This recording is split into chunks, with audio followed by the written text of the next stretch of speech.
Alright, what's up, guys? We are back with Tokyo Ghoul, Chapter 82, Expert.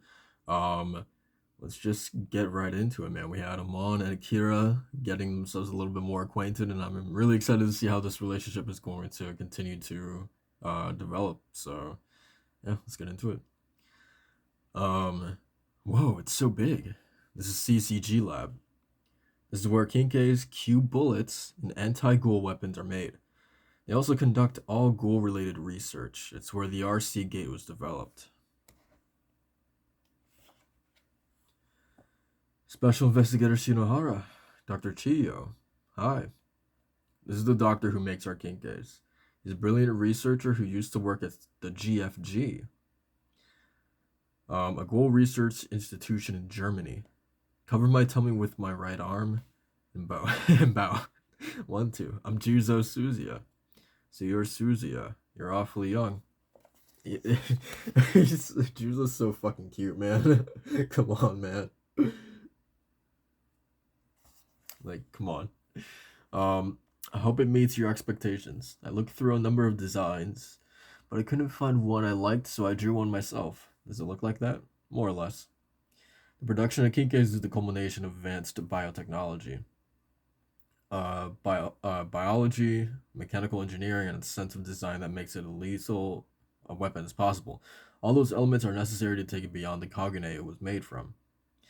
I was wondering, doesn't the Kagune become the Kinkei itself? Oh no, it's not yet possible for us to create a Kagune. I understand you're not an academy graduate.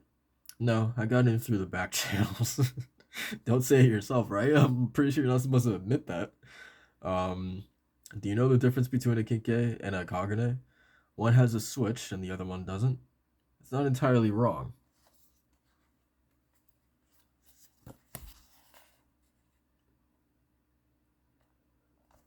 Also, it always makes me nervous with anime characters that we can't see their eyes.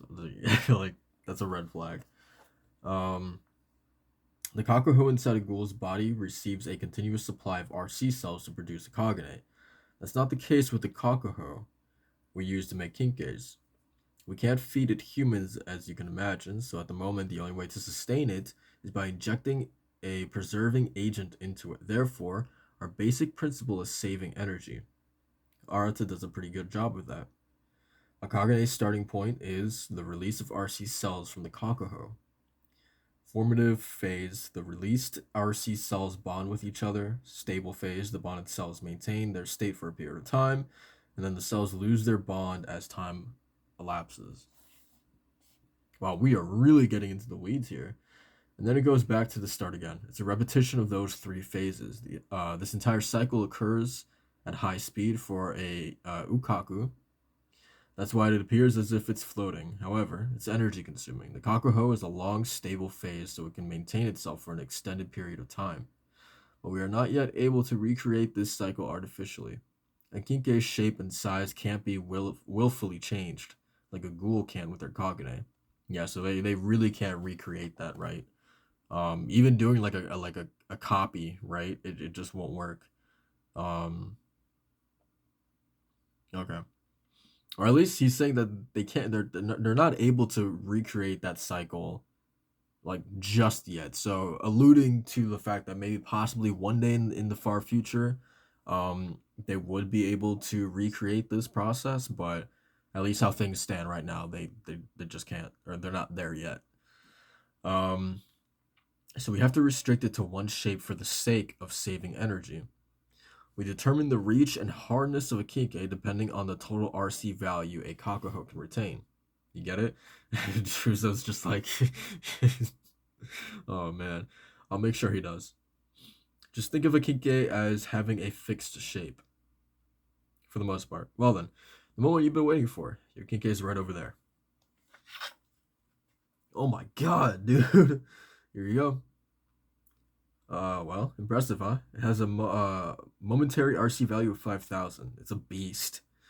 It's not that often a rank 2 investigator can carry a Ginkei like that.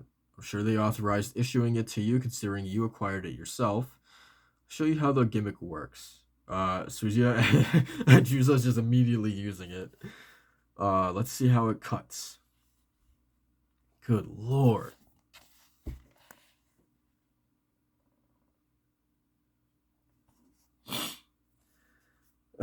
The Kinke steel. That's worth 900,000 yen. I'm allowed to name it, right? Yeah, the owner's allowed to name it.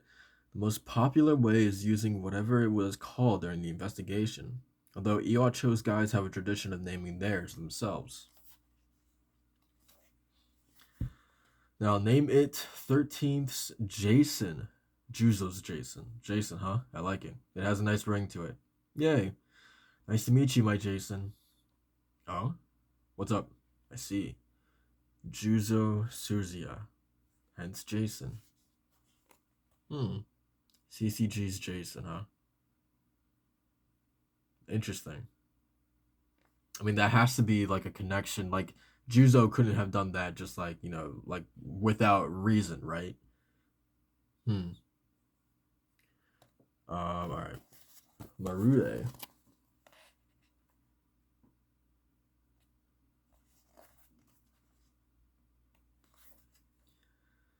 Do we have a better picture of the Algiri tree? Sir, First Ward's countermeasures Division 2 is doing its best too. You told me that before. But I want our results, not a progress report. Hurry, before we suffer any more casualties. You're dismissed. Being called in to see the general chairman himself, that old man knows how to stare you down. I don't doubt he killed a Ray SSS. Oh, Bureau Chief. It's just us. Drop the formalities. Did you lose weight? Yeah, just now. Dad must be getting anxious. This is the biggest crisis the CCG's ever faced. There's the matter of the ghouls freed from the detention center, too.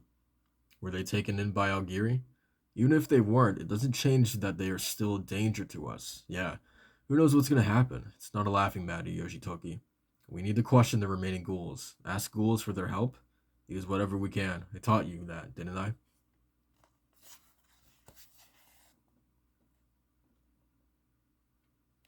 I know I've talked about this in like previous chapters before. Um, but I don't know how the rest of this volume is going to shape up, obviously, but I really like the CCG focus that we are getting so far within these first, what, 3 or 4 chapters, I think, that I've read in this volume so far.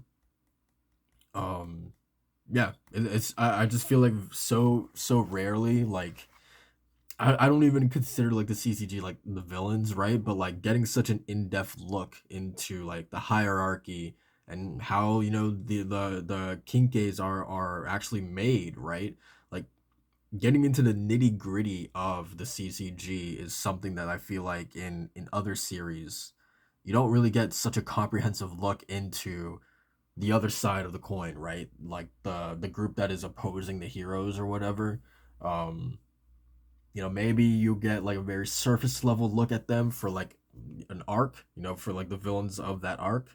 Um, but I don't know. It's really cool that we've had like a string of chapters now recently, plus the stuff that we already know about the CCG. But like this stuff really just feels like icing on the cake, right? Just giving us like further context into who and like what they are and how they function. Um, so I think it's really cool. Um, all right. We still have him in the SS level. The priest? His opinion on ghouls can be extremely useful. He has no sense of connection to the other ghouls. Give him an incentive too, and he'll give us all the help we need. By the way, you're certain about that informant, right? The anonymous tipper who gave us the exact location of the 11th Ward hideout 6 months ago. Without that tip off, our raid would have been held up by 2 weeks. Although I feel duped at the same time. Interesting. There's a informant. Hmm. He could have ties to Ogiri. We will find him, I promise you. I'll also send someone the priest is quite familiar with. I believe I included the bare minimum in my report. Investigator Amon. Oh, cool. We're going back to Akira and Amon. You should have included more in-depth details. Presenting us with all the possibilities is how you can contribute to them. You only pursue the theory you've reached on your own. Sure, it's efficient, but what if you're wrong? I'm not an idiot. um, This is how the CCG has been investigating for years. Are you discrediting the investigators of the past? Investigators of the past. You're just angry because you feel like I'm disrespecting you. Sure, your reports cover a myriad of possibilities. There's definitely no shortage of information, but if you ask me, it's just a list of possibilities. It's excessive, Investigator Amon. I'm not trying to argue with you, but can't you listen to me for once? Even Juzo's more reasonable than you. Then partner with him. Like I said, I could probably learn more from Special Investigator Shinohara. Don't take out your inexperience as a superior on me. It's not like I wanted to be your partner either. And she's smiling. She's smiling when she said that. Interesting.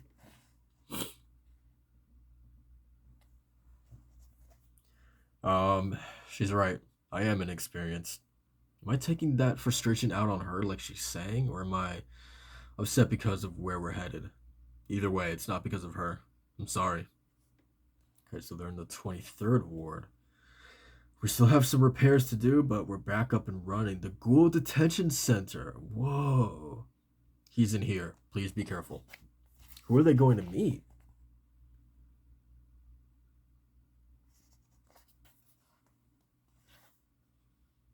It's cold in here. Well, well, well. What a pleasant surprise. It's been a long time. Kotaro, my beloved son. All right, so obviously Donato Porpora rate SS Ghoul. So obviously he doesn't mean like son, so like father and son. Well, in a religious way, sure, but as in not like he's not Amon's like blood father, right, or blood relative or whatever. He's just saying it in a weird relationship that priests have with people and whatnot.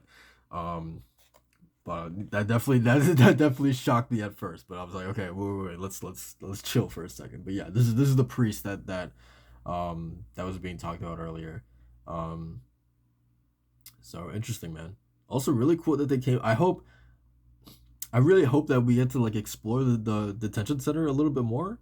Um, because what a cool place that is, right?